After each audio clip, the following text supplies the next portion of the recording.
Here's our next example of induction with proof, this time with a summation and using the must show as our way of manipulating and showing the proof. Summation, equation. I bet you the lowest common denominators come into play somewhere in our overall setup here. I bet it will, but anyway.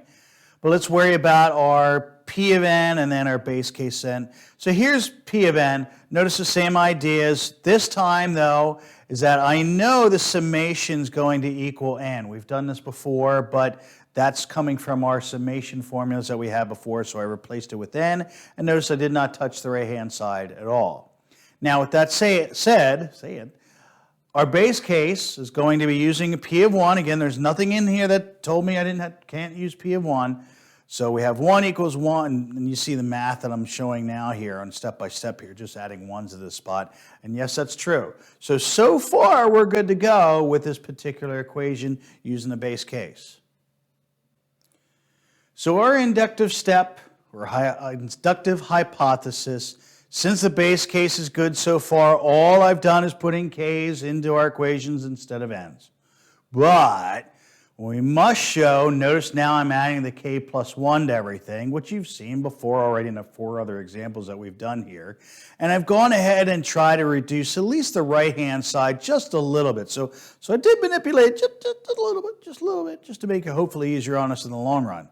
So that's what I'm after now, is I'm going to try to do the proof of k plus 1 equals our k plus 1 times k plus 2 over 2. That's what we're hoping to get out of all of this. So now I'm going to go ahead and do my substitution as we have done before. We already knew what k was from our base case, and that was going to be, we're going to substitute that 1k with our k times k plus 1 divided by 2 plus our original k. So I knew that was going to come into place here, but one other thing that I'm going to do here is I'm also going to do that lowest common denominator that you see, because we have something that is divided by 2. So I'm going to go ahead and manipulate that with a 2 over 2. That gets us, well, on both sides of them now it's divided by 2, which is good in the long run because you know the right-hand side was divided by 2 as well. We're going to merge those two together using our normal addition here that we've got here for two fractions. And darn if we don't end up to be equal with our right-hand side for both of those.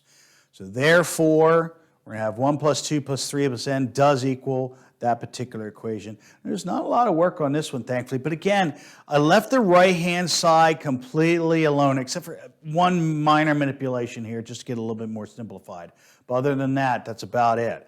And then we took care of the left-hand side to do everything else. So, and notice I guessed lowest common denominator was going to come into play. Darn if it didn't for that left-hand side to get things to equal up. And, well, thankfully it helped out getting us to a match to the right-hand side.